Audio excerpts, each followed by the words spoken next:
जय मसीह की। मैं स्टैनली मैकवान, मेरी YouTube channel Hindi Gujarati Bible study में आपका स्वागत है। मेरे चैनल को सब्सक्राइब कर लीजिए। याकूब, जिनके नाम का अर्थ होता है ठग, और याकूब ने अपने भाई को खाना नहीं दिया। जब एसाव शिकार कर कर आते हैं, भूखे थे, काफ़ी भूख लगी थी उनको, और याकूब ने बढ़िया खाना बनाया था, और एसाव ने मांगा तो बोले मैं देता हूँ, लेकिन आज से पहले उठा मैं। एक सब्जी के बदले में बोल दिया कि पहले उठापन दे दे, और ले लिया उनसे। फिर जब इसहाक जो थे वो आशीष देने वाले थे एसाव को, तो वहाँ पर याकूब ने जाकर उनकी आशीष ले ली और कहा कि मैं ही बड़ा बेटा हूँ, मुझे आशीष दे दो। और फिर उस तरह से याकूब ने आशीष ले ली। लेकिन परमेश्वर जो है वो याकूब के साथ रहते। क्या परमेश्वर ऐसे ठग लोगों के साथ रह सकते? क्या ऐसे लोगों को आशीष दे सकते? क्या सही में याकूब ठग थे? उन्होंने क्या किया था? ये जानने के लिए इस वीडियो को पूरा देखो। आओ हम परमेश्वर के वचन की ओर चले, और बाइबल से पहला शमूएल और उसका 16वां अध्याय,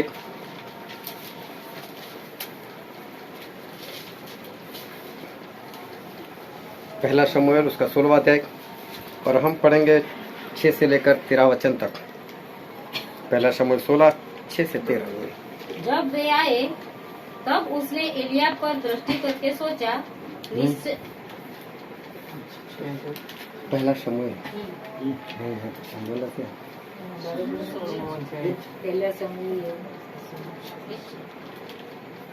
हाँ चलो पढ़। पहला शमूएल 16, 6 से 13। जब वे आए तब उसने एलियाब पर दृष्टि करके सोचा, एलियाब पर दृष्टि करके सोचा, निश्चय यह जो यहोवा के सामने है वही उसका अभिषिक्त होगा। परंतु यहोवा ने शमूएल से कहा, न तो उसके रूप पर दृष्टि कर और न उसके कद की ऊंचाई पर, क्योंकि मैंने उसे अयोग्य जाना है। क्योंकि यहोवा का देखना मनुष्य का सा नहीं है। मनुष्य तो बाहर का रूप देखता है, परंतु यहोवा की दृष्टि मन पर रहती है। तब यिशै ने अबीनादाब को बुलाकर शमूएल के सामने भेजा, और उसने कहा, यहोवा ने उसको भी नहीं चुना। फिर यिशै ने शम्मा को सामने भेजा, और उसने कहा, यहोवा ने इसको भी नहीं चुना। इस प्रकार यिशै ने अपने 7 पुत्रों को शमूएल के सामने भेजा, और शमूएल यिशै से कहता गया, यहोवा ने इन्हें नहीं चुना। तब शमूएल ने यिशै से कहा, क्या सब लड़के आ गए?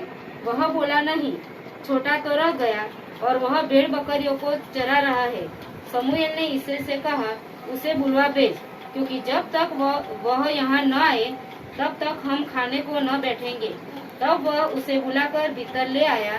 उसके तो लाली झलकती थी, और उसकी आंखें सुंदर, और उसका रूप सुडौल था। तब यहोवा ने कहा, उठकर इसका अभिषेक कर, यही है। तब शमूएल ने अपना तेल का सिंग लेकर उसके बैयों के मध्य में उसका अभिषेक किया, और उस दिन से लेकर भविष्य को यहोवा का आत्मा दाऊद पर बल से उतरता रहा। तब शमूएल उठकर रामा को चला गया। परमेश्वर पिता का वचन हमारे बहुत ही आशीषित है, और परमेश्वर पिता का वचन सच्चा है। और बाइबल में लिखा है, यदि तू सच्चाई को जानेगा तो सच्चाई तुझे आजाद करेगी। और ध्यान से आज एक बार फिर से परमेश्वर के वचन को ध्यान से सुनना, ताकि परमेश्वर हमसे जो बात करने के लिए जा रहे वो हम समझ सके, ग्रहण कर सके, और विशेष करके उसके अनुसार चल सके। अभी मैं कहीं पर मुझे जाना हुआ, और जब मैं वहाँ पर गया तो उस परिवार में मुझे एक सवाल पूछा गया, और सवाल ये था कि बिलाम जो कि एक अच्छा इंसान था और परमेश्वर का भक्त था, परमेश्वर को पूछकर काम किया करता था, और वो बिलाम उसको इजराइल लोगों ने मार दिया। तो बोले ऐसा क्यों हुआ, और परमेश्वर ने बिलाम को बचाया क्यों नहीं? और ये सिर्फ उस परिवार का प्रश्न नहीं था, लेकिन ये कई बार कई लोगों के मुंह से ये बात सुनने को मिलती है कि बिलाम जो है वो क्यों मारा गया, बिलाम क्यों मारा गया? क्योंकि बिलाम जो थे वो परमेश्वर के एक भक्त थे। और जब इजराइल प्रजा मिस्र देश से आजाद हुई थी और जब वो लोग रास्ते में जा रहे थे तो रास्ते में ऐसा हुआ कि जब मोआब देश के करीब आए तो मोआब देश का जो राजा था बालाक वो डर गया और उसने सोचा कि ये इजराइल लोग जो है अगर उनसे मैं लड़ाई करूंगा तो तुम उसे खत्म कर देंगे। तो ऐसा करता हूं कि बिलाम को बुलाता हूं। बिलाम इजराइल का नहीं था लेकिन परमेश्वर को मानने वाला व्यक्ति था। और उसने बिलाम के पास कुछ लोगों को भेजा और बिलाम को ऐसा बोला कि बिलाम तू यहाँ पर आ और मेरे लिए इस इजराइल प्रजा को श्राप दे, क्योंकि बिलाम जिसको आशीष देता था वो आशीषित होते थे और जिसको श्राप देता था वो श्रापित होते थे। तो इसको ऐसा कि श्राप देगा और इजराइल लोग श्रापित हो जाएंगे। तो फिर उसको जब बुलाया गया तो उसने पहले इतनी बात कही कि आपके कहने से मैं नहीं आ सकता, मैं पहले परमेश्वर से पूछूंगा और परमेश्वर मुझसे हाँ ना क्या उत्तर देते वो मैं दिखूंगा। उसके बाद और जब उसने परमेश्वर से कहा परमेश्वर ये बालक मेरे पास आया है और कुछ मुझे दे भी रहा है और उसने कहा कि इजराइल लोगों को श्राप दे तो परमेश्वर मैं क्या करूं? तो परमेश्वर ने बोला कि इजराइल तो मेरे लोग हैं, इनको श्राप नहीं देना है, इनको आशीष देने, इसके साथ मत जाना है। तो बिलाम जो है वो वहां पर नहीं गए और उनको मना कर दिया कि मैं नहीं आ सकता तुम्हारे साथ। तो जब बालक को पता चला कि ये नहीं आ रहा है तो दूसरी बार और लोगों को भेजा और सोना चांदी देकर भेजा।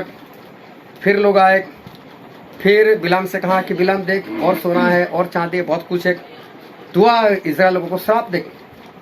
बोला देखो मैं मेरी मर्जी से कुछ नहीं कर सकता, मैं परमेश्वर को पूछ कर ही करूंगा, आज रात में यहीं पर रुक जाओ और मैं परमेश्वर से पूछता हूँ कि परमेश्वर और दूसरा मुझे क्या कहते।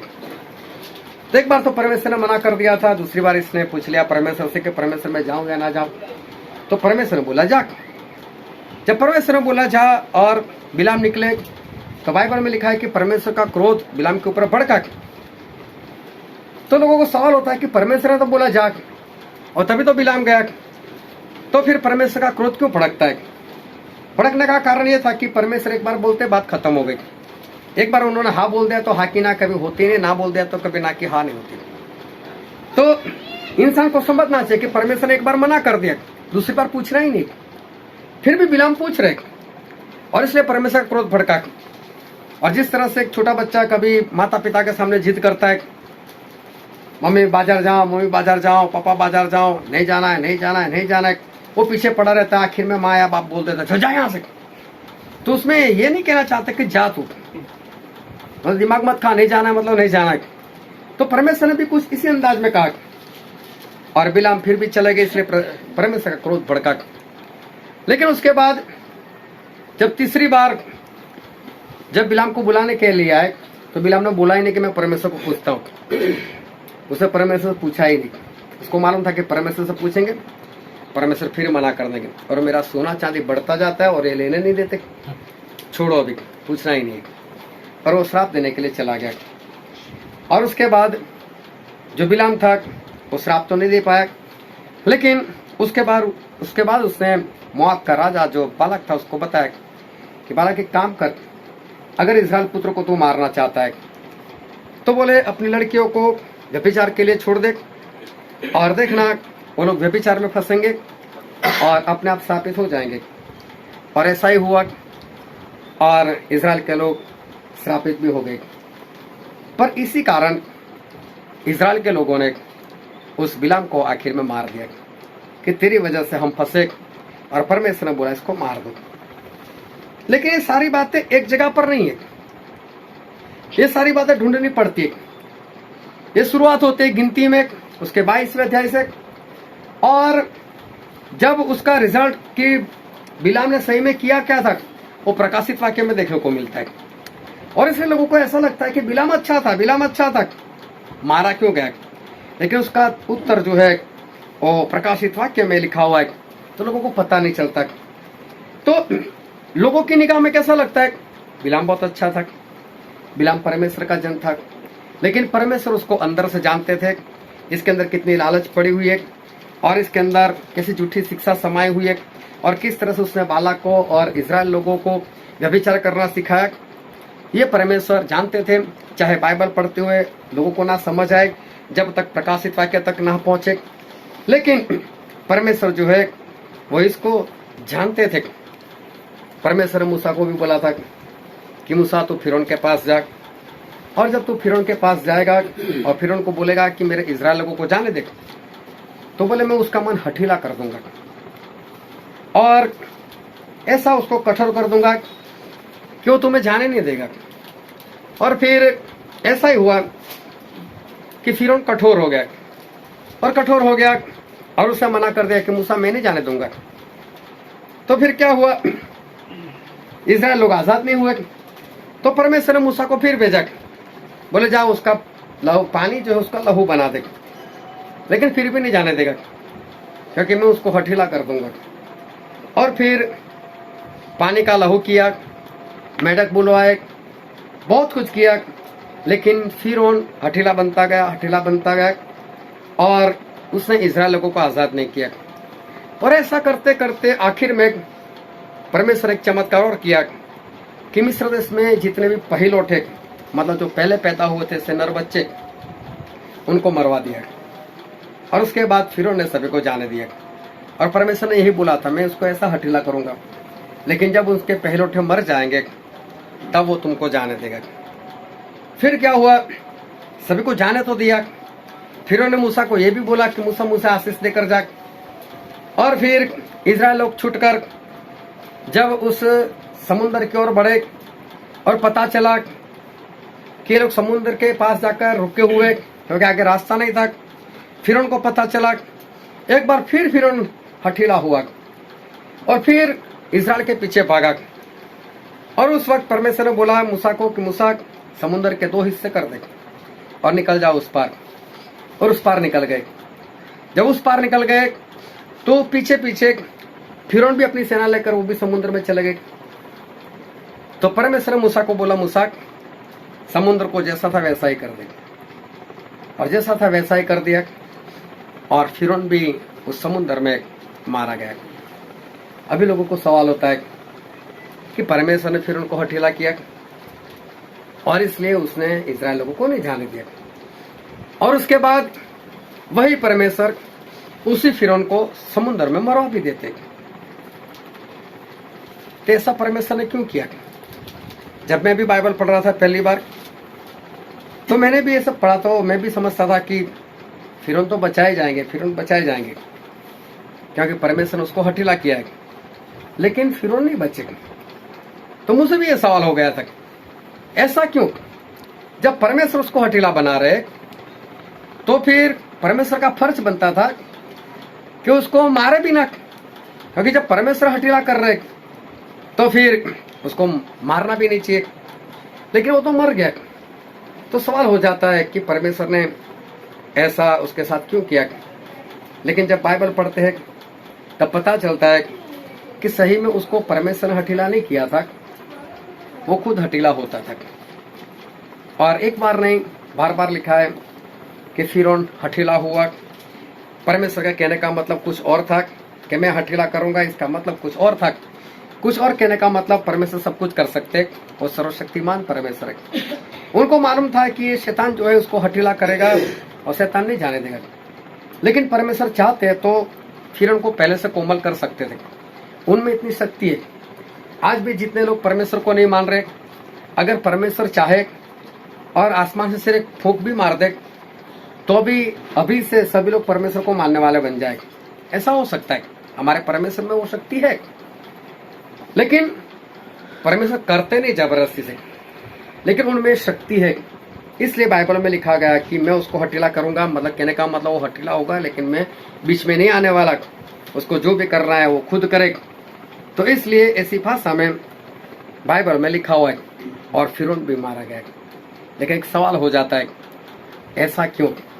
क्योंकि जिस तरह से परमेश्वर को समझना चाहिए उस तरह से जब समझ नहीं आती तब ऐसी बातें जो है वो हो जाती है। एक विधवा थी और वो विधवा जो थी वो चर्च में गई और चर्च में और लोग भी आए हुए थे। और प्रभु यीशु उस जगह पर खड़े थे जहां पर दान रखने की जगह थी, और लोग दान रख रख कर जा रहे थे। तो प्रभु यीशु की निगाहें पड़ गई, कौन कितना डाल रहा है, कौन 10 डाल रहा है, कौन 50 डाल रहा है, कौन 100, कौन 500, सब परमेश्वर देख रहे। और वहीं पर ये विधवा भी है, वो भी आई और उसके पास 2 दमड़ी थी, वो उससे निकाली और वहां पर रख कर वो भी चली गई। और तब प्रभु यीशु सबके बीच में बोल दिया कि इस विधवा ने सबसे ज्यादा डाला। अभी ध्यान से समझना, ये प्रभु यीशु की बात है, लेकिन समझो वहां पास्टर है और समझो कि पास्टर को कीबोर्ड की जरूरत है। वो चाहता है ज्यादा पैसा है तो कीबोर्ड मिल जाए, मेरे कीबोर्ड खरीद लो। और कोई 50 डालता है, कोई 100 डालता है, कोई 500 डालता है, कोई 1000 डालता है, लेकिन विधवा 2 दमड़ी डाल कर चली जाती है। और प्रभु यीशु वहां पर ऐसा बोलते, इसने सबसे ज्यादा डाला। वो तो यही सोचेगी इससे कौन सा कीबोर्ड आने वाला है, ये कौन सा ज्यादा है, उसका काम नहीं होने वाला। जिन लोगों ने सही में ज्यादा डाला है, 50, 100, 200, 500 जो भी है, वो सही में ज्यादा है। लेकिन प्रभु यीशु जो है वो मना कर देते, नहीं, सबसे ज्यादा स्त्री ने डाला। कारण भी बताया कि लोगों के पास जो था, उनकी भरपूर में जो था, उनमें से कुछ निकाला और डाला। लेकिन विधवा ने वो डाला जो उसके पास जितना था वो सारा कुछ उसमें आ गया। चाहे था कम, लेकिन उसने उसके पास जितना था वो सब डाल दिया। समझ आप लखपति हो, आपके पास 1 लाख रुपए है, और दूसरा इंसान ऐसा है जिसके पास सिर्फ 1000 रुपये। अभी उसने 1000 के 1000 डाल दिए। आप लखपति हो, आपके पास लाख रुपए, आपने 50,000 डाल दिए, तो ज्यादा तो 50,000 है।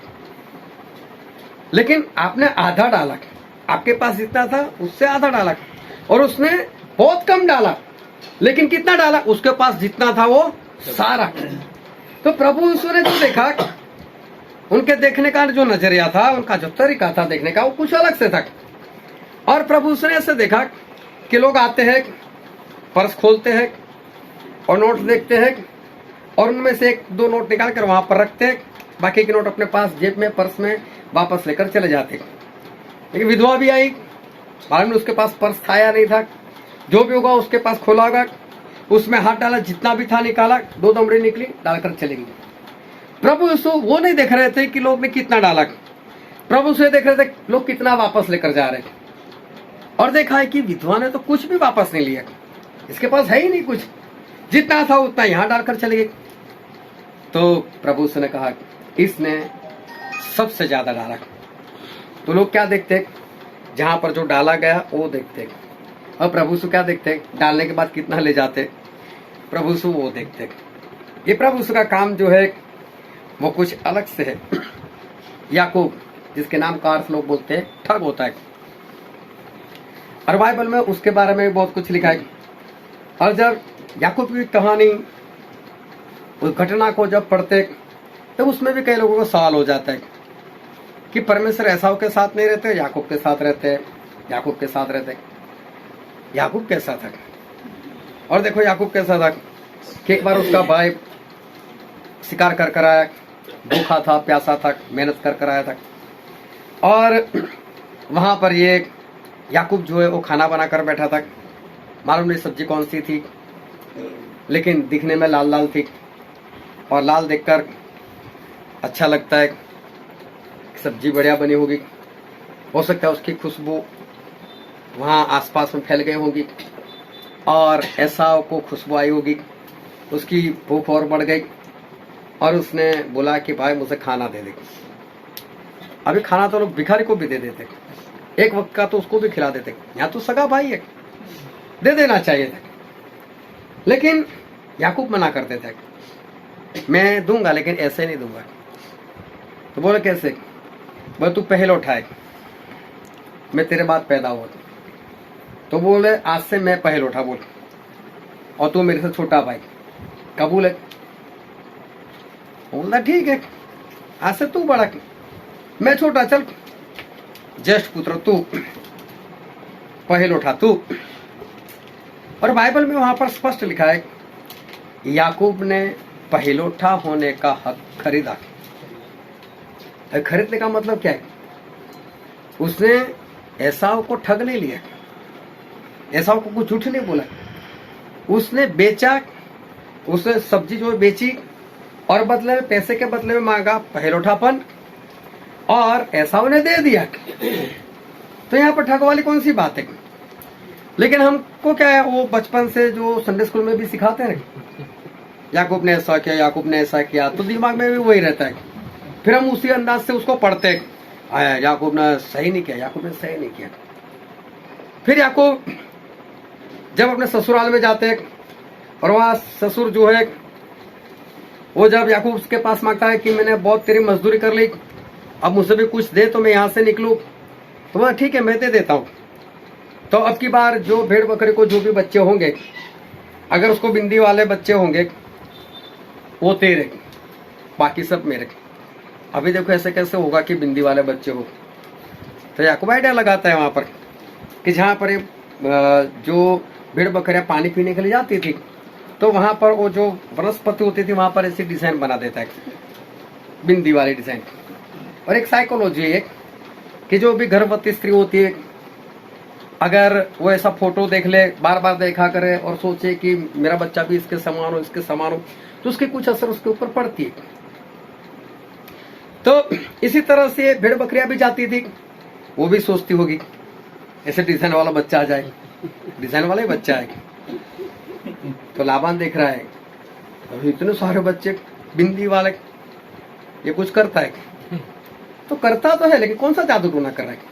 वो तो अपना दिमाग लगा रहा है, मेहनत कर रहा है वो तो बोलता है बिंदी वाले तेरे नहीं, अब लाइनिंग वाले तेरे। बोलो कोई बात नहीं, तो वहां डिजाइन बदल दी। तो याकूब तो मेहनत कर रहे, सही में उन्होंने कभी किसी को नहीं ठगा, लेकिन परमेश्वर उसके पास आए तो परमेश्वर ने क्या बोला मालूम? याकूब तो इंसानों के साथ लड़ा है और जीत पाई है, और मेरे साथ भी लड़ा है, परमेश्वर के साथ भी लड़ा और परमेश्वर से भी तो जीता है, लेकिन अब से तेरे लिए मैं लड़ूंगा, आज से तेरा नाम इज़राइल। हालेलुया। लेकिन हम जब पढ़ते हैं तो ऐसा लगता है कि याकूब ने ऐसा किया, याकूब ने ऐसा किया, अपने ससुर के साथ ऐसा किया। नहीं, उससे कुछ गलत नहीं किया, वो सही रीति से चले, कभी परमेश्वर की आज्ञा से इधर उधर नहीं हुए। तो इसलिए परमेश्वर जो है वो याकूब के साथ रहते हैं। लेकिन पढ़ते वक्त ऐसा लगता है कि याकूब सही नहीं है, ऐसा सही है। जक्कई जो कि उस वक्त चुंगी लेने वाला एक इंसान था, और उस जमाने के लोग ऐसा मानते थे जो चुंगी लेने वाले होते वो बहुत पापी है। और जक्कई बोना था, प्रभु वहां से गुजर रहे थे, उसको पता चला कि यीशु यहाँ से जा रहे, और उससे सुना होगा यीशु मसीह के बारे में, तो सोचा चलो यीशु को देखता हूँ। लेकिन उसको मालूम था कि भीड़ की वजह से मैं नहीं देख पाऊंगा। तो उसने किसी को पूछ लिया होगा कि यीशु कौन से रास्ते से जा रहे, तो बताया होगा ये रास्ते से। उसी रास्ते पर जाकर वहां पर एक तुत का पेड़ था, उसके ऊपर चढ़ गए। अभी क्या हुआ,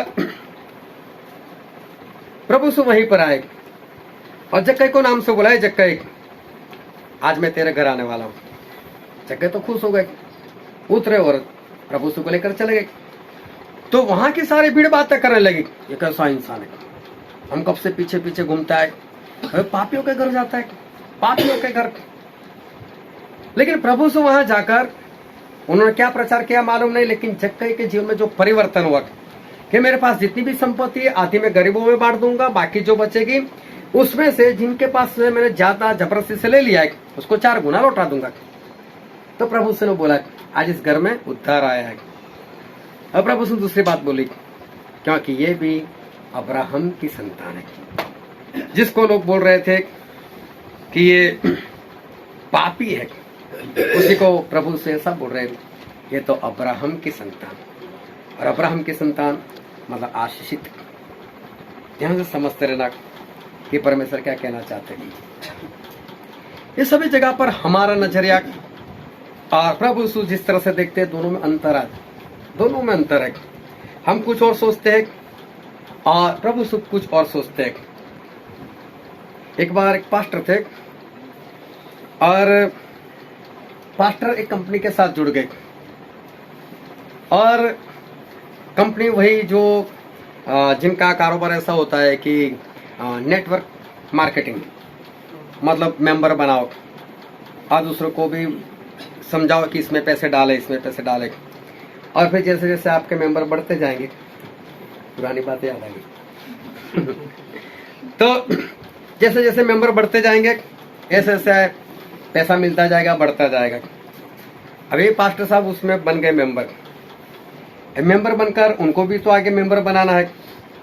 तो उनकी मंडली में ज़्यादा नहीं तो भी तकरीबन 500 लोग होंगे।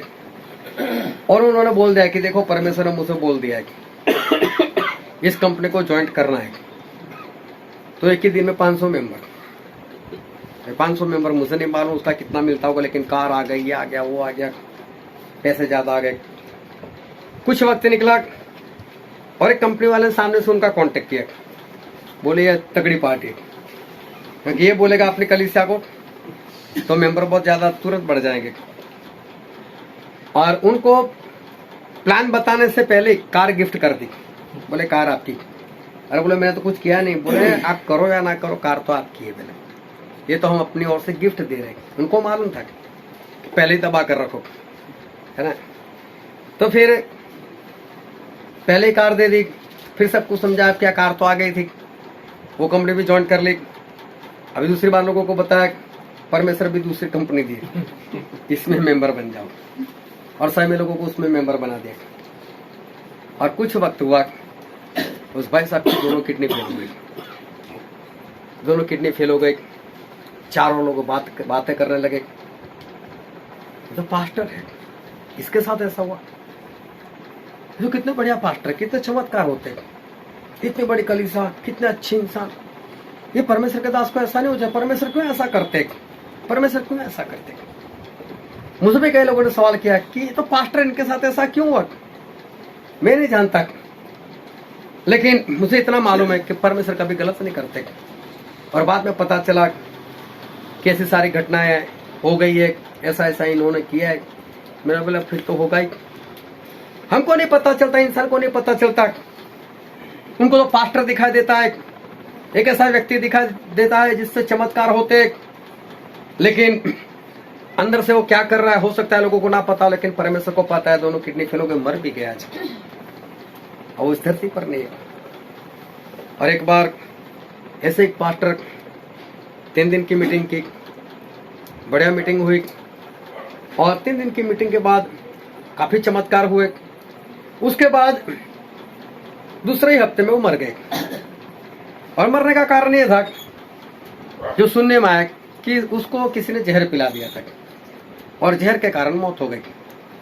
और उस वक्त भी कई लोगों ने मुझे सवाल किए, ये तो परमेश्वर का दास था और बाइबल में ऐसा लिखा है कि विश्वास करने वालों से ऐसे चिन्ह चमत्कार होंगे, वो पराई भाषा बोलेंगे, वो सांपों को उठा लेंगे, और ऐसी कोई चीज वस्तु उनको पिलाई जाए, खिलाई जाए जिससे मौत हो सकती है। तो बोले नहीं होगा, उससे कुछ नहीं होगा।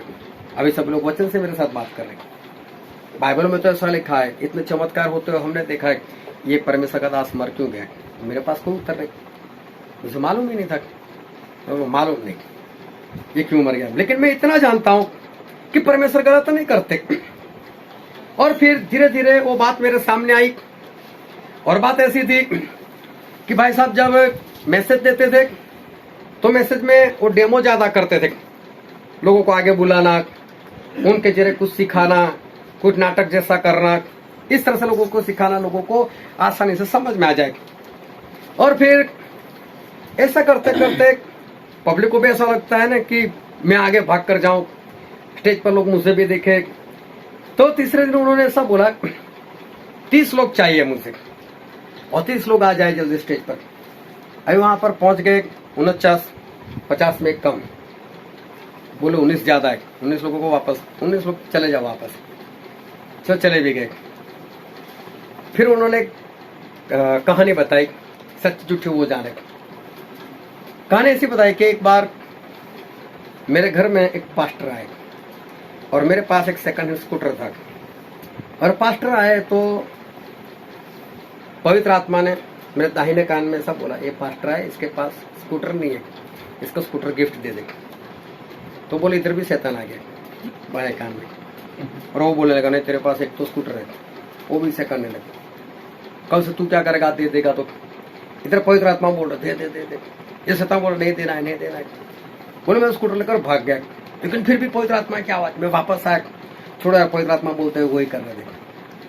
तो बोले मैंने आखिर में स्कूटर दे दिया, और मालूम उसके बाद मेरे जीवन में चमत्कार हुआ, मुझे किसी ने स्कॉर्पियो गाड़ी गिफ्ट कर दी, मैं आशीषित हो गया। 3 दिन की मीटिंग लगी, मेरा 30,000 रुपये लगा इसमें। आप 30 लोग हो, सभी को 1,000 दे देना है मुझे। अभी आपके साथ भी ऐसा ही होने वाला है, शैतान आपके कान में बात कर रहा है, मत दे, और पवित्र आत्मा भी बोलने वाले, लेकिन आशीषित होना है तो दे दो। अभी चाहे स्टेज पर गए दौड़ते हुए, मना भी कैसे करें, सभी के बीच में नहीं देंगे, फिर इसको तो जहर की असर होगी ना, ये तो मरेगा ही ना। तो लोगों को नहीं पता चलता है कि सही बात है क्या, अंदर की बात है क्या, लेकिन हमारे परमेश्वर जो है, हमारे परमेश्वर ये सारी बातें जानते हैं। हमारे परमेश्वर वो सभी को वो पहचानते हैं, और हमारे परमेश्वर एक बार फिर अब उनके लोगों को लेने के लिए और बाकी लोगों को दंड देने के लिए वो आ रहे। अभी हमारे परमेश्वर वो न्याय करने वाले। हालेलुया।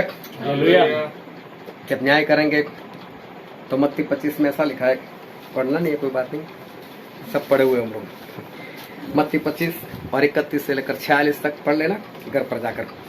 तो वहां पर ऐसा लिखा है कि प्रभु से ऐसा कहते हैं, जब मनुष्य का पुत्र वो जब अपनी महिमा के सिंहासन पर बैठेंगे, और तब एक चरवाहा जिस तरह से भेड़ और बकरे को अलग करता है, उसी तरह से परमेश्वर का पुत्र भी दोनों को अलग कर देंगे। अपनी बाईं ओर बकरे को और अपनी दाहिनी ओर भेड़ को रखेंगे। और भेड़ मतलब विश्वासी लोग, और बकरे मतलब सिंग मारने वाले लोग, उछालने वाले लोग। तो बोले दाहिनी ओर भेड़ और बाईं ओर बकरे लोग, मतलब दाहिनी ओर परमेश्वर के लोग और बाईं ओर शैतान के लोग, मतलब जो नरक में जाने वाले वो लोग। और फिर मैं उनसे कहूंगा, अभी दाहिने वालों की बात छोड़ो, हम बाएं वालों की बात करते हैं। और प्रभु से कहा कि मैं उनसे कहूंगा, मैं भूखा था लेकिन मुझे खिलाया नहीं, मैं प्यासा था मुझे पिलाया नहीं, मैं निवस्त्र था मुझे वस्त्र नहीं पहनाया, मैं जेल में था, मैं अस्पताल में था, मुझे देखने के लिए नहीं आए। प्रभु यीशु कहते हैं, क्या आपने ये सब कुछ नहीं किया? तो उनको सवाल हुआ, प्रभु ऐसा कब हुआ, हमने कब आपको ऐसी हालत में देखा? तो बोलते हैं कि मेरे छोटे भाइयों में से एक के साथ नहीं किया, मतलब मेरे साथ भी नहीं किया। अभी कई संस्थाएं ऐसी है जो ऐसा काम करती है भूखों को खिलाने का। अभी सर्दी शुरू है ना, अभी आपके पास व्हाट्सएप पर मैसेज आना शुरू हो जाएंगे। अगर आपको कोई ऐसा लगे रास्ते पर सो रहा है, उसको ठंड लग रही है, कंबल नहीं उसके पास, तो हमें कांटेक्ट करना, हम जाकर उसको कंबल दे देंगे। है ऐसे लोग जैसी सेवा करते हैं, है ऐसे लोग जो भूखे लोगों को खिलाते हैं, है ऐसे लोग जो पागल लोगों की सेवा करते हैं। हाल में हमारे पीछे है ना, कई लोग आकर वहां पर मिठाई देकर जाते हैं।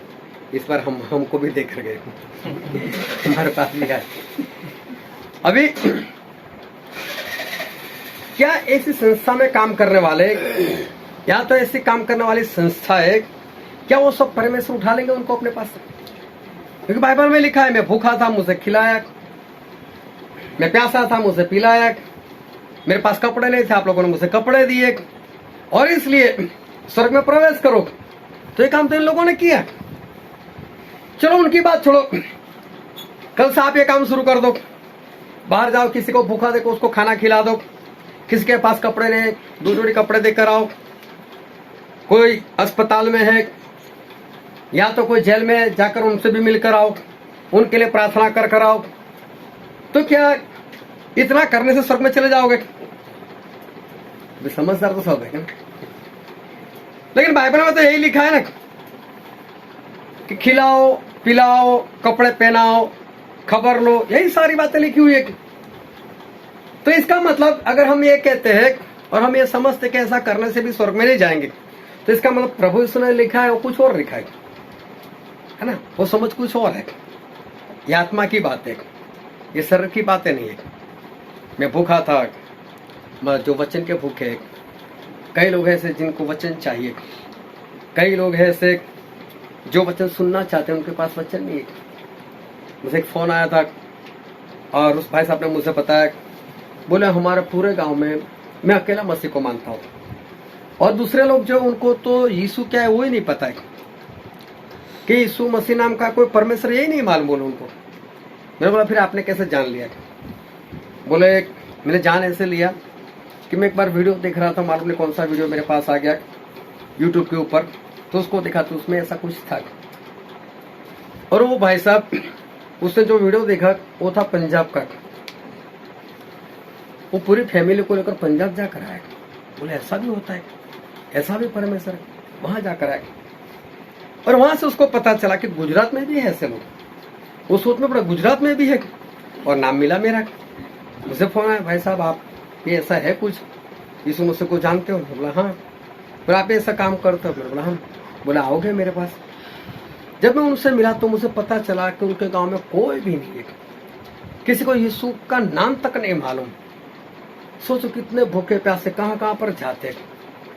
तो परमेश्वर बोलते हैं ऐसे वचन के भूखे लोग, उनको वचन खिलाओ, क्योंकि वचन आत्मा की रोटी है। हालेलुया। पवित्र आत्मा वो आत्मा का पानी, जीवन पानी है। कई लोग पवित्र आत्मा के प्यासे लोग हैं और पवित्र आत्मा के पीछे पड़े कर पवित्र आत्मा कैसे मिले कैसे मिले कैसे मिले। एक भाई साहब को मैं मिला, उससे मुझे बताया कि पवित्र आत्मा कैसे मिलती है। बोला कुछ नहीं, पश्चाताप करो, बपतिस्मा लो, पवित्र आत्मा पालो। बोले इतना आसान? बोला हाँ। बोले मेरे पास्टर तो बोल रहा है मुझे 9 साल बाद मिला था, तो उसे कैसे अभी मिल जाएगा?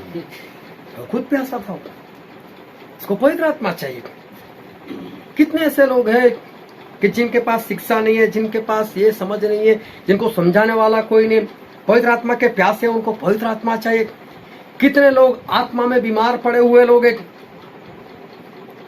और कमजोर हो चुके, ये वाले जो है अस्पताल में, उनकी बात छोड़ो, लेकिन जो आत्मा में कमजोर है, ऐसे लोगों के पास जाकर उनको उठाना है। जो आत्मा में कमजोर है, बीमार हो चुके, ऐसे लोग जिनके पास वस्त्र नहीं, मतलब आज्ञाकारी नहीं, उनको सिखाने के पैसा आज्ञाकारी भी करनी है, करो आज्ञाकारी। ये आत्मा वाली बात जो है वो परमेश्वर हमको यहाँ पर सिखाना चाहते। लेकिन लिखा है कैसा? मैं भूखा था, मुझे खिलाया नहीं, मैं प्यासा था, मुझे पिलाया नहीं। और आज कई लोग, कई संस्थाएं ऐसा ही मानती है कि हम लोग जो कर रहे वो सही कर रहे। ऐसा तो परमेश्वर ने बोला था, यही काम हमको जो है वो करना है। Hallelujah, hallelujah. दिखने में कुछ और समझने में कुछ और, परमेश्वर की निगाह कुछ और इंसान की निगाह कुछ और। और जो वचन आज हमने पढ़ा था पहला शमूएल उसका 16वां अध्याय और 6 वचन से हमने पढ़ा था 13 तक, और वहां पर यही बात हुई कि शमूएल जो है उनको परमेश्वर ने कहा था कि शमूएल तू यशायाह के घर जा और वहां पर जाकर उसके बेटों में से एक को मैंने पसंद किया है इजराइल का राजा बनाने के लिए, तू जाकर उसका अभिषेक कर दे। तो जब वो गए वहां पर तो सबसे पहले अलियाब नाम का जो यशायाह का बेटा था उसको भेजा गया उनके सामने, क्योंकि हाइट बॉडी देखी, था भी फौजी। तो शमूएल को लगा कि परमेश्वर ने इसी को चुना होगा, इसकी हाइट बॉडी कितनी बढ़िया है, यही राजा बन सकता है।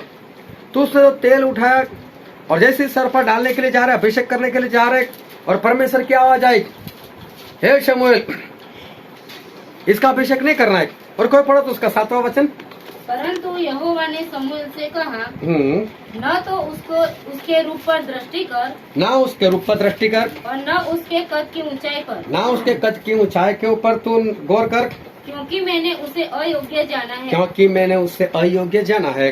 फिर प्रभु उसका कारण बताते हैं। हाँ, क्योंकि यहोवा का देखना मनुष्य का सा नहीं है। क्योंकि परमेश्वर का देखना मनुष्य का सा नहीं। तू तो बाहर से देखता है उसको कि हाइट बॉडी मतलब यही राजा बनेगा, लेकिन मैं हाइट बॉडी से नहीं देखता। मैं अगर राजा बनाना चाहूँ तो छोटे से छोटे बच्चे को भी मैं राजा बना सकता हूँ। और वो छोटे बच्चे को ही पसंद किया था ना, तो शमूएल कैसे देखते थे? हाइट बॉडी से, हाँ ये राजा बन सकता है, दुश्मनों को मार सकता है। वही तो लड़ने के लिए गया था और वहां पर गोलियत आया था। कहा गोलियत को मारने के लिए भागा था, लेकिन गोलियत को मारने के लिए कौन गया था? दाऊद गए थे। तो प्रभु उसने बहुत स्पष्ट बोला कि शमूएल जैसे इंसान देखता है वैसे परमेश्वर नहीं देखते। यहोवा का देखना और इंसान का देखना बहुत अलग सी बात। तुम बाहर से देखते हो कि ये काम कर सकता है, लेकिन मैं ऐसे नहीं देखता। फिर यशायाह नबी की पुस्तक में ऐसा लिखा है, यशायाह भविष्यवक्ता का पुस्तक उसका 55 और उसका 8 और 9 वचन।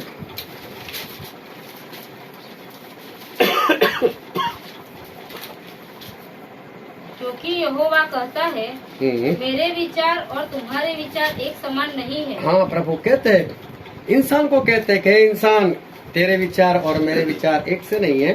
न तुम्हारी गति और मेरी गति एक सी है, क्योंकि मेरी और तुम्हारी गति में और मेरे और तुम्हारे सोच विचारों में आकाश और पृथ्वी का अंतर है। आसमान और पृथ्वी का अंतर है। आज तक किसी को नहीं मालूम कि आकाश इस धरती से कितनी ऊंचाई के ऊपर है, कोई नाप नहीं पाया। और प्रभु बोलते हैं कि तुम्हारे विचार और मेरे विचार में इतना अंतर है कि आप नाप भी नहीं सकते।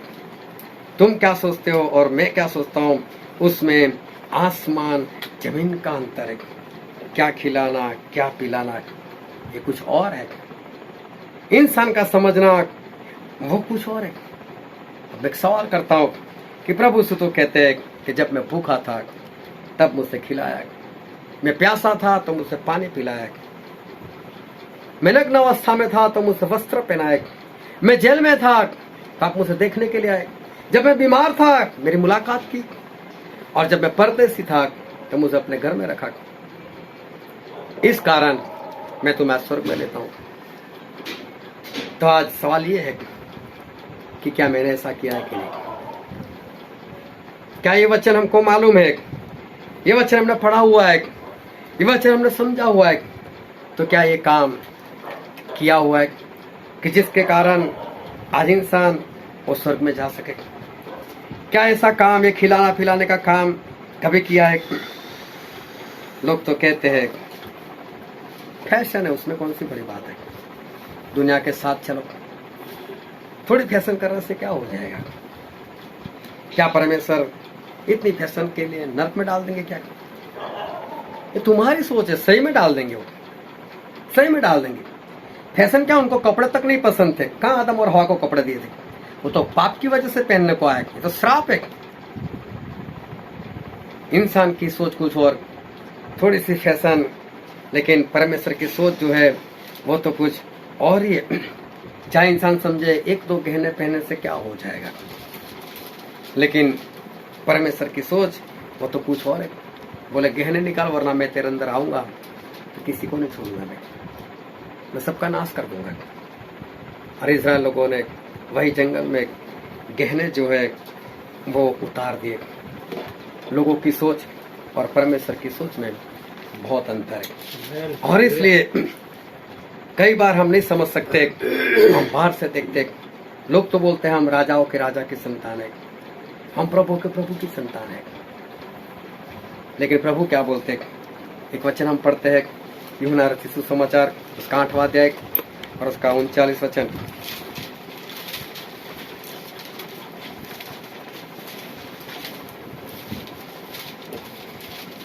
उन्होंने उसको उत्तर दिया, हमारा पिता तो अब्राहम है। यीशु ने उनसे कहा, यदि तुम अब्राहम के संतान होते तो अब्राहम के समान काम करते। प्रभु से स्पष्ट बोल दिया, लोगों का समझना तो कुछ भी है, हम तो अब्राहम की संतान, बोलने में क्या जाता है?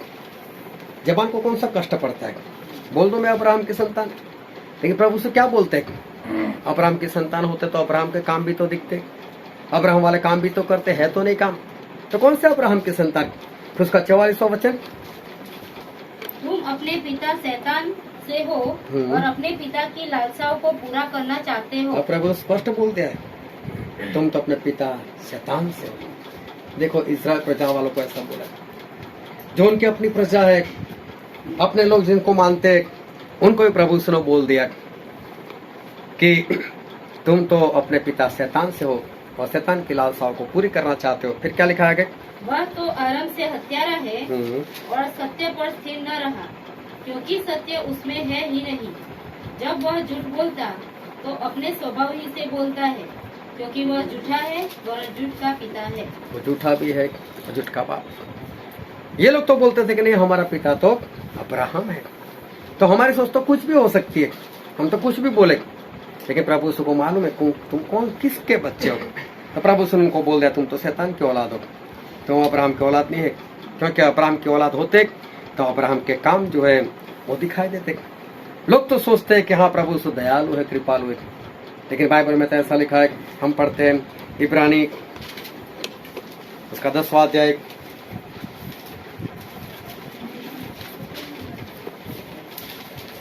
और 26 से पढ़ो तो। क्योंकि सच्चाई की पहचान प्राप्त करने के बाद यदि हम जानबूझकर पाप करते रहे तो पापों के लिए फिर कोई बलिदान बाकी नहीं। हाँ, दंड का एक भयानक बाट जोड़ना और आग का ज्वलन बाकी है। बस अब तो नरक ही बोले। लोग तो समझते हैं कि परमेश्वर दयालु है, कृपालु है, लेकिन परमेश्वर अपने खुद पहचान देते कि अगर जानबूझकर पाप किया तो बोले इंतजार करते रहना, उस नरक का इंतजार करते रहना और नरक में चले जाओगे। और आगे पढ़ो। जो विरोधियों को भस्म कर देगा, जब मूसा की व्यवस्था का न मानने वाला 2 या 3 जनों की गवाही पर बिना दया के मार डाला जाता है, तो सोच लो कि वह कितने और भी भारी दंड के योग्य ठहरेगा, जिसने परमेश्वर के पुत्र को पांवों से रौंदा और वाचा के लहू को जिसके द्वारा वह पवित्र ठहराया गया था अपवित्र जाना है। देखो प्रभु कितना स्पष्ट बोलते हैं कि मूसा की व्यवस्था, और मूसा की व्यवस्था नहीं मानने वाला कि इंसान जो सब्बत के दिन 7वें दिन विश्राम के दिन लकड़ी इकट्ठे कर रहा था, तो क्या किया गया उसके साथ? उसको पत्थरवा कर मार दिया गया। आकान ने जब पाप किया तो क्या किया गया उसके साथ? पत्थरवा कर मार दिया गया। तो मूसा का कहा हुआ जो नहीं मानते थे उनको मरण दंड होता था, उनको मार दिया जाता था। तो बोले जिन्होंने प्रभु यीशु को अपने पैरों तले रोंदा है उनका क्या होगा? बोले फिर क्या लिखा है? और अनुग्रह के आत्मा का अपमान किया, क्योंकि हम उसे जानते हैं, जिसने कहा पलटा लेना मेरा काम है, यही बदला लूंगा।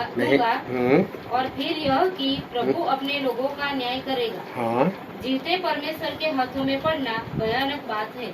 जीवते परमेश्वर के हाथों में पड़ना भयानक बात है। समझते रहो दयालु कृपालु, लेकिन परमेश्वर कैसे कि उनके हाथों में अगर फंस गए ना, पड़ गए ना, तो खतरनाक है, वो भयानक है।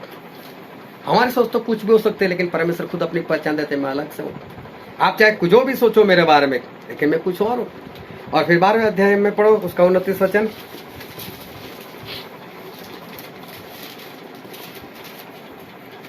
क्योंकि हमारा परमेश्वर भस्म करने वाली आग है। हमारा परमेश्वर क्या है?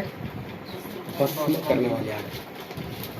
जिनको मृत्यु के बाद जलाया जाता है, कभी शमशान में जाकर देखना, उनकी हड्डियां बच जाती है, लेकिन प्रभु से क्या बोलते हैं? वो तो भस्म करने वाली आग है, मतलब हड्डी तक भस्म कर देंगे, कुछ भी नहीं रहेगा। दयाल कृपालु की बात अलग से है, हमारे परमेश्वर तो एक भस्म करने वाली आग है। हमारे सोच और परमेश्वर की सोच में बहुत अंतर है। हालेलुया। वो ध्यान संबंध एक चर्च था, और उस चर्च के बाहर 2 विश्वासी लोग बैठे हुए थे, अच्छे विश्वासी। अभी तभी क्या हुआ, वहां एक और आ गया अनजान, और वो भी इन दोनों के साथ बैठ गए। दोनों तो आपस में मित्र थे, एक दूसरे को जानते थे, विश्वासी थे। ये तीसरा भी आया, वो भी उसके साथ बैठ गया। और फिर खाने का भी वक्त था। जो नया आया उसने बोला कि मुझे तो भूख लगी है और खाने को कुछ चाहिए, लेकिन खाना तो है नहीं मेरे पास। तो दोनों के पास खाना था। बोले कोई बात नहीं, हमारे पास खाना है, हम मिल बांट कर खा लेते। दोनों ने सब्जी और रोटी निकाली। अभी एक के डिब्बे में 3 रोटी थी, एक के डिब्बे में 5 रोटी थी, तो कितनी हुई? 8 रोटी। और खाने वाले 3 लोग। बोले हम तो खाने वाले 3 लोग हैं, और रोटी 8। अगर 2-2 बांटते हैं तो 6 होती, 2 बच जाती है, तो 1 रह जाएगा। क्या करेगा? तो जो बाहर से आया था अनजान, उसने बोला एक काम करते ना, 1 रोटी के 3 हिस्से कर दो, न सभी रोटी के, तो 1 रोटी में से 3 हिस्से कर दो। तो कितनी रोटी थी? 8 रोटी। उसके 3-3 हिस्से कर दें, कितने हिस्से हो जाएंगे? 24। अब 24 हिस्से हो जाएंगे, अभी उसको 3 के अंदर बराबर बांटना तो है ना, 8-8 टुकड़े आ जाएंगे। ये आसान है, ऐसा करते। अभी एक रोटी के 3-3 टुकड़े कर दिए, 3-3 टुकड़े करने के बाद 8-8 सभी ने बांट लिए, सभी ने खा लिया, भूख मिट गई। और फिर कुछ आराम किया, फिर जो अनजान इंसान था वो जा रहा था, चलो मैं जा रहा हूं, और मालूम उसने अपनी बैग में से सोने के बिस्किट निकाले, बोले 8 टुकड़े खिलाए आप लोगों ने मुझे, 8 बिस्कुट दिए, मैं चलता हूं। वो चला गया। अभी दोनों टेंशन में आ गए, बोले हम 2 लोग हैं और 8 बिस्किट, तेरे पास 3 रोटी थी, मेरे पास 5 रोटी थी, कोई बात नहीं, हम बराबर बांट लेते, 4 इसको दिए, 4 इसको दिए। दोनों विश्वासी थे, अच्छे थे। जिसके पास 3 रोटी थे बोले नहीं यार मेरे पास तो 3 रोटी थी, तेरे पास 5 थी, ले तू ज्यादा, तेरे पास 5 रख, मेरे पास मैं 3 रखता हूँ। अब उसके भी दिल में कुछ हो रहा है यार, नहीं ऐसा नहीं होना चाहिए। चले गए पास्टर साहब के पास, पास्टर साहब हमारा हल करो कुछ। बोले इसके पास 5 रोटी थी, मेरे पास 3 रोटी थी, तो मुझे 3 लेने चाहिए, इसको 5 लेने चाहिए। पास्टर बोले बात तो सही है, हिसाब तो ऐसे होना चाहिए। लेकिन पास्टर बोला चलो कोई बात नहीं, आज रात यहीं पर रुक जाओ, देखते हैं हम परमेश्वर की प्रार्थना करेंगे और देखो परमेश्वर क्या कहते हैं। अभी रात में क्या हो, पास्टर को सपना है, और पास्टर को सपना है, सपने में परमेश्वर ने सब भेद खोल दिया, बोले ऐसा ऐसा करना है। अभी सुबह उठे, पास्टर बोलता है परमेश्वर ने बता दिया, बोले क्या है, तो बोले जिसके पास 3 रोटी है उसको 1 बिस्कुट दो और बाकी 7 जो इसको दो। ऐसे क्या सर, इसको 1 ही देना है और इसको 7, बोले हाँ। बोले 1 रोटी के कितने हिस्से किए थे, बोले 3, तो 3 रोटी के कितने हिस्से हुए, 9। सभी लोगों ने कितने कितने खाए, 8-8, तो तूने तो उसको 1 ही खिलाया और उससे कितने खिलाए, है ना, उससे 7 टुकड़े खिलाए अपने में से, उसको 7 बिस्कुट दो, इसको 1, है ना। हमारा दिमाग कुछ और, परमेश्वर का न्याय कुछ और है, हमारी समझ कुछ और, हमारे परमेश्वर की समझ कुछ और। क्या सही लगता था, 3-5 वाला सही लगता था, 4-4 वाला भी सही लगता था, चलो आपस में हिसाब से बांट लेते। कि परमेश्वर है तो पूरा खोलकर बता दिया, नहीं ऐसा नहीं, ऐसा हमको करना है। हालेलुया। परमेश्वर का दिमाग कुछ और है। इंसान की सोच और परमेश्वर की सोच दोनों में आसमान और जमीन काम करे। इसलिए परमेश्वर ने बोल दिया है, शमूएल तू जैसे बाहर से देखता है, तेरी जो सोच है उस सोच को छोड़, मेरी सोच कुछ अलग है। कौन राजा बना उसके चक्कर में हमको नहीं पड़ना है, लेकिन मैं एक बात बताना चाहता हूँ, परमेश्वर बोलते हैं यशायाह नबी की पुस्तक में, जिस तरह से इस धरती से आसमान ऊंचा है उतने मेरे विचार तुम्हारे विचार से ऊंचे हैं। हम जो सोचते हैं ना, ऐसे परमेश्वर हमारे है नहीं। हम जिस तरह से चलना चाहते हैं ना, वैसे हमारे परमेश्वर हमको चलने देना चाहते नहीं है। उनकी मर्जी अलग है, उनकी सोच अलग है, और जब तक आप अपनी मर्जी से चलोगे तब तक समझो कि नरक के दरवाजा आपके लिए खुले।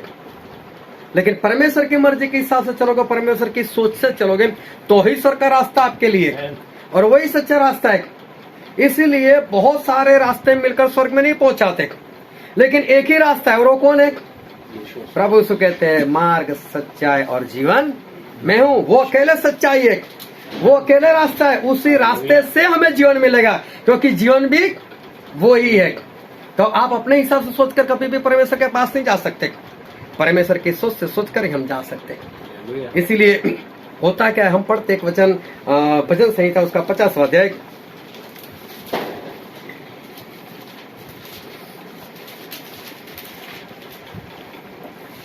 और 17 से पढ़ो।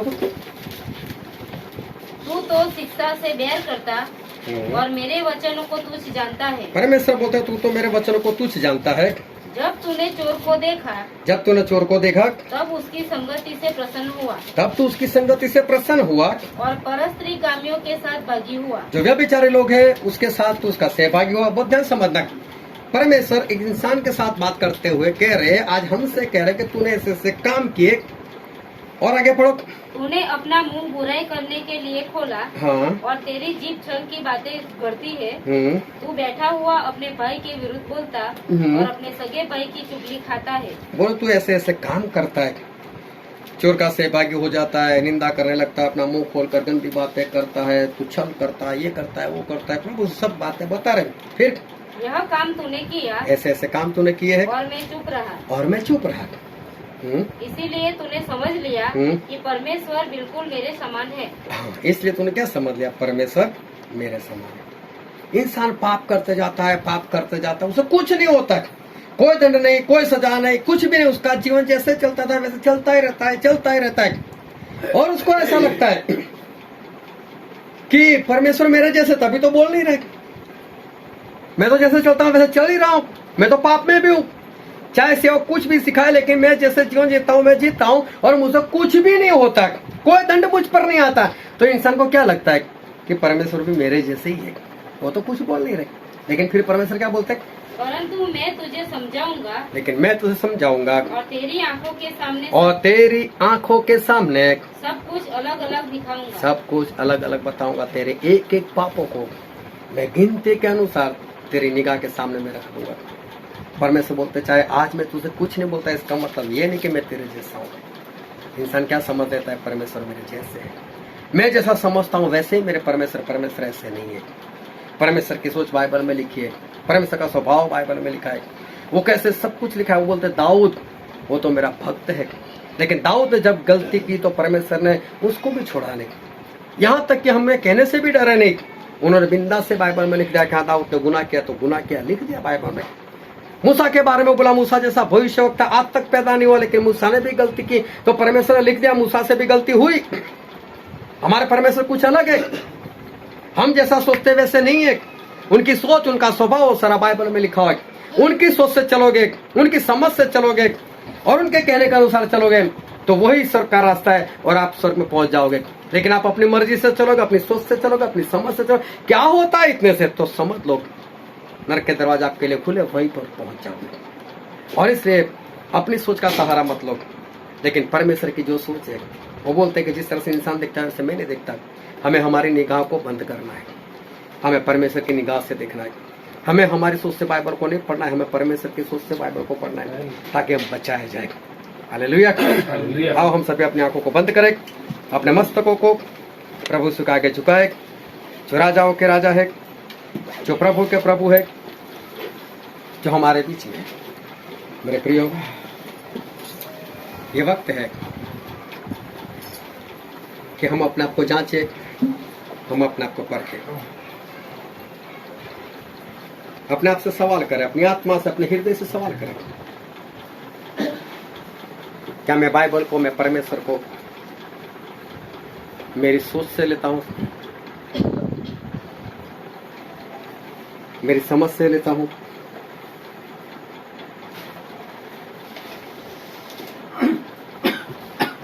मैं परमेश्वर को अपनी निगाह से समझता हूं या फिर परमेश्वर की निगाह से देखता हूं? सब कुछ बाइबल में लिखा हुआ है। अगर आप अपनी मर्जी से चलोगे, अपनी सोच से चलोगे, तो फिर स्वर्ग जाना नामुमकिन है। लेकिन परमेश्वर की निगाहों से देखेंगे, परमेश्वर की सोच से बढ़ेंगे, तो स्वर्ग का रास्ता हमारे लिए। इसलिए प्रभु से स्पष्ट बोल दिया, चाहे उनका भविष्यवक्ता ही था, लेकिन बोल दिया कि शमूएल जैसे तू देखता है वैसे मैं नहीं देखता। उन्होंने यशायाह को भी बोल दिया, तुम्हारी जो सोच है, तुम्हारा जो विचार है, उससे मेरे विचार बहुत ऊंचाई के ऊपर है, जितना धरती से आसमान ऊंचा है। तो मेरे प्रिय, आज से अपनी समझ का सहारा, अपने हिसाब से नहीं, परमेश्वर की सोच से आगे बढ़ो, परमेश्वर के विचार से बाइबल को पढ़ो, समझो और परमेश्वर की सोच से आगे बढ़ो। ये वचन समझने के लिए, ग्रहण करने के लिए, उसके अनुसार चलने के लिए प्रभु की कृपा हम सभी पर होने पाए।